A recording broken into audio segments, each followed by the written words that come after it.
देखिए, जिम आता हर कोई है और ज़्यादातर लोगों के साथ क्या होता है, जिम आकर बोलते हैं कि हमें पतला होना है, लेकिन पतला होना और फिट होना, दिलीप, इन दोनों में अंतर? मैम देखो क्या है, पतला होना बहुत अलग चीज़ है, फिट होना भी बहुत डिफरेंट है दोनों में। पतला होना मीन्स आप फैट लूज़ करोगे, जिससे आप स्किन भी लूज़ कर दोगे और बॉडी स्ट्रेंथ नहीं बढ़ेगा बॉडी का।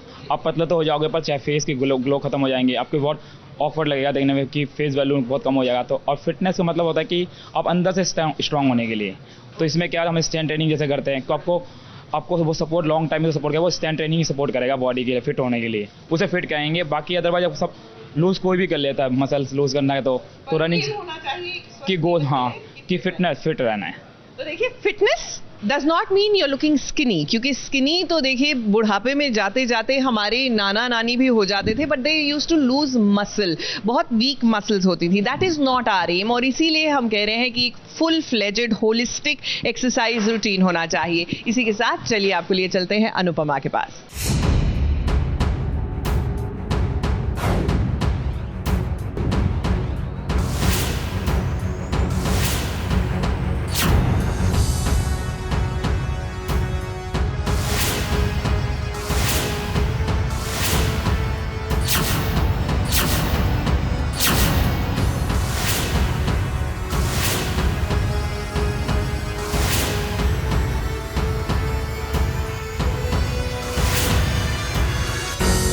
अनुज ना सही, श्रुति ही सही।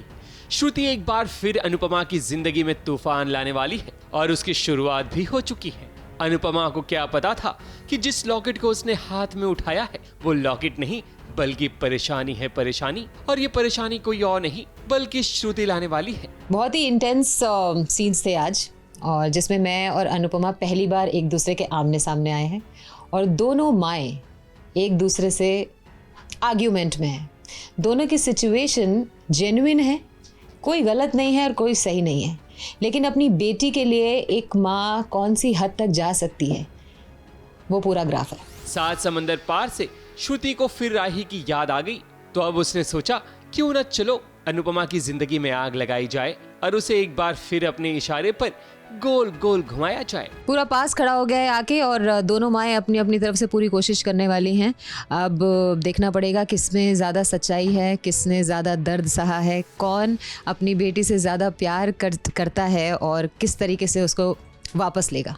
अनुपमा अब अहमदाबाद में आ चुकी है ताकि लव यू जिंदगी कैफे को ओपन किया जा सके, पर उससे पहले मंदिर आती है आशीर्वाद लेने के लिए। मगर लगता है कान्हा जी कुछ ज्यादा ही प्रसन्न हो गए हैं अनुपमा पर, इसलिए प्रसाद के रूप में श्रुति को दे दिया। श्रुति का किरदार तो वही है, मगर अब इस किरदार को समीक्षा भटनागर कर रही हैं, जिसे पहले सुकृति कंडपाल ने निभाया था। श्रुति ने आते ही अनुपमा को चेतावनी दे दी है कि वो राही को अपना बनाकर रहेगी। अब यहाँ एक बार फिर दो माओं के बीच जंग छिड़ेगी और देखना होगा कि आखिर इस बार किसकी जीत होती है। अनुपमा को लगता है कि वो ज़्यादा प्यार करती थी, लेकिन मुझे लगता है कि श्रुति बहुत ही ज़्यादा प्यार करती थी, क्योंकि उसने कहते हैं ना कि जब आप किसी से प्यार करते हैं तो उसको आप उसकी खुशी के लिए छोड़ भी देते हैं। तो श्रुति ने 12 सालों तक अनुज को, अपनी बेटी को, अनुपमा को सौंप दिया था, यही मान के कि उनको खुश रहना चाहिए, मैं भले ही मैं देख लूँगी, मतलब मैं रह लूँगी। तो मुझे लगता है कि श्रुति के प्यार में इंटेंसिटी ज़्यादा है। राही और अनुपमा के रिश्ते कभी पूरी तरह से सुलझे ही नहीं, और अब तो एक बार फिर प्रेम के कारण रिश्ते उलझ गए हैं, यानी कि अनुपमा और राही के। और अब इसी का फायदा उठाएगी श्रुति ताकि वो राही को अनुपमा से दूर कर सके।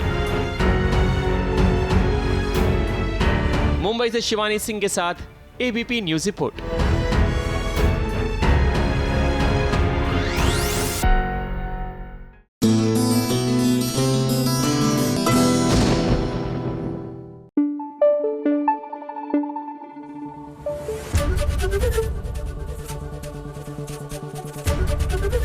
एबीपी न्यूज आपको रखे आगे।